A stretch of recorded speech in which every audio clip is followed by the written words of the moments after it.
Tous ensemble, Creil, Clermont, Senlis, même combat. Tout ça, c'est une histoire de pognon. C'est une décision de courage politique. Comment? Quelques questions. Comment avons-nous pu trouver des milliards pour renflouer les banques? Comment la Banque de France, la Banque européenne ont pu trouver des milliards pour rembourser, pour renflouer les banques, alors qu'on n'arrive pas à trouver 20 millions pour l'hôpital de Creil, puisque, au dire du directeur, il manque 20 millions. Par rapport à la fermeture de la maternité de Creil. Moi j'ai accouché il y a 6 mois ici, donc du coup j'en suis désolée parce que ça s'est bien passé, l'équipe a été super, c'est sur place. Moi j'habite Creil, je trouve ça super qu'on ait le service ici, qu'on n'ait pas besoin de se déplacer. On sait qu'il n'y a pas de raison objective pour fermer un lieu comme ici, c'est un grand bassin de vie. Oui, parce que après j'imagine que financièrement, vu qu'il y a eu de gros travaux à l'hôpital, je pense qu'il doit y avoir des difficultés, mais est-ce que le financier doit toujours primer sur l'humain? Non, je pense pas, voilà, c'est ça. Nous remercions beaucoup la population qui est présente, le personnel et les élus. J'aperçois des élus nationaux, des élus locaux, départementaux et municipaux, des maires du bassin creillois. À tous, un grand merci pour gagner cette partie. Il faut d'abord gagner les cœurs de la population, tous. Cette maternité est au cœur d'un quartier populaire et doit impérativement y rester. Quel est votre ressenti par rapport à une fermeture comme la maternité de Creil? On est triste, hein. En plus moi j'ai que de beaux souvenirs ici, non. Vous avez accouché ici? Ah oui, j'ai 4 enfants ici. Et ça s'est bien passé? Ah oui, très très bien passé. Hein. Les sages-femmes, elles sont adorables et tout. Ah non, on est contre.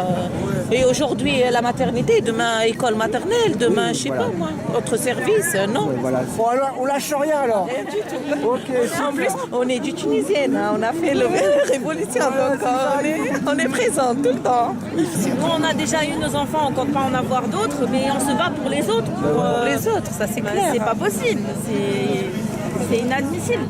C'est un grand hôpital, c'est pas un petit. Et il y a une grande. Il y a des mamans, ils n'ont pas le permis aussi. Nous, on a de la chance, on a le permis, mais il y a d'autres femmes. Sinon, il faut appeler le pompier tous les 5 minutes, je crois. Hein. Bonjour, moi je suis sage-femme à Creil depuis 8 ans. La fermeture de la maternité, c'est une aberration. Nous, on nous dit que c'est pas une fermeture, que c'est une réunification des deux pôles. Mais à partir du moment où on n'accouche plus quelque part, il n'y a plus de maternité. Il n'y a pas longtemps, j'ai reçu une patiente en consulte qui me dit « Moi, je viens 4 fois par semaine faire suivre ma grossesse parce qu'elle a une pathologie particulière. » Elle dit « Aller à Senlis, c'est impossible. Je pourrais pas. » Moi, je suis consternée de devoir me battre pour ça. J'espérais pas avoir à le faire, mais je continuerai à le faire avec mes collègues et puis avec vous. Merci beaucoup et j'espère que ça va continuer parce que sinon on part vraiment sur quelque chose de catastrophique. On part sur de la négligence de soins, sur bloquer l'accès à la santé de nos patientes, de nos femmes, de nos nouveau-nés. Et évidemment qu'il faut pas se leurrer. On parle de la maternité parce que moi ça me concerne directement, mais ce n'est que la première partie de quelque chose. On part sur, je pense, une grosse restructuration géographique. On va perdre d'autres services à terme. C'est une évidence.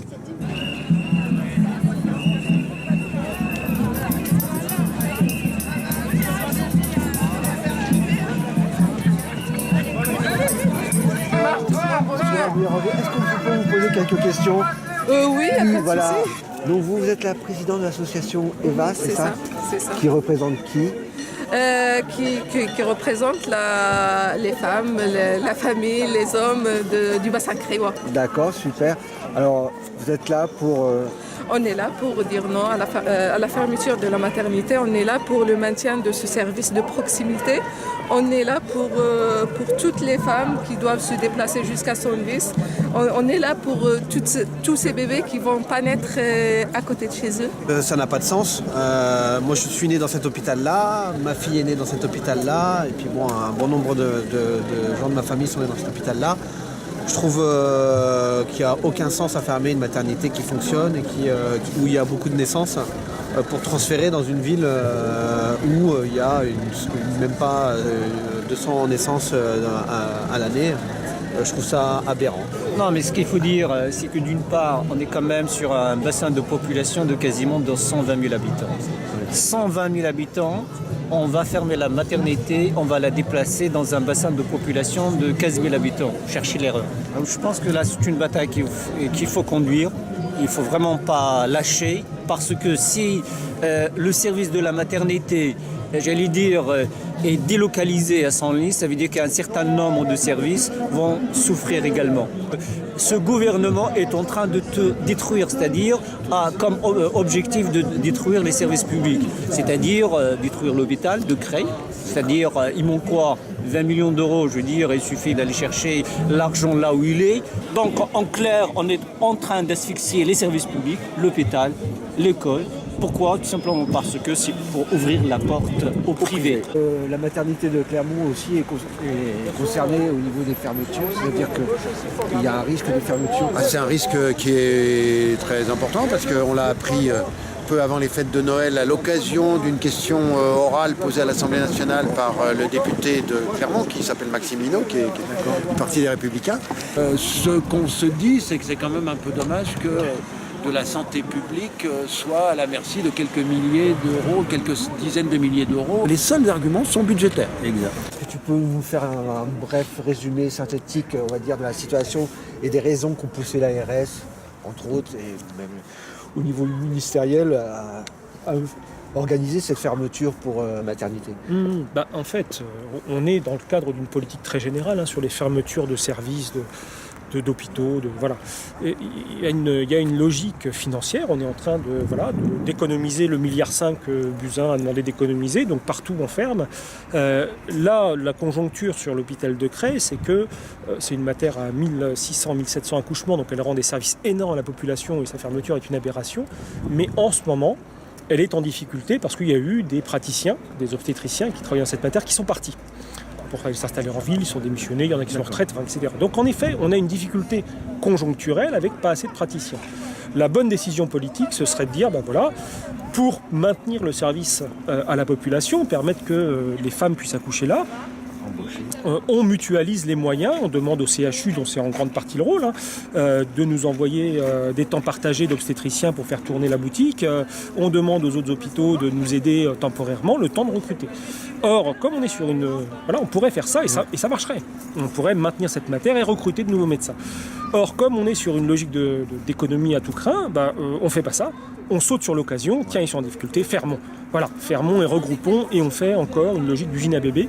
C'est tout à l'heure Paul Sébron qui disait ça, mais c'est exactement ça.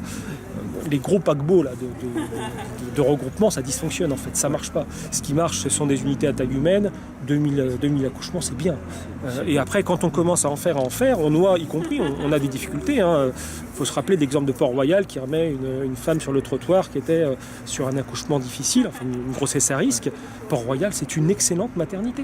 Mais quand à un moment donné, on remplit et qu'on a des gens qui arrivent qui sont des accouchements normaux avec les accouchements difficiles, noyés dans la masse, on finit par faire des conneries. Voilà. Et à un moment donné, garder des tailles humaines et puis garder des spécificités sur les matières de niveau 3, c'est important. Voilà, donc là, on pourrait totalement faire autrement.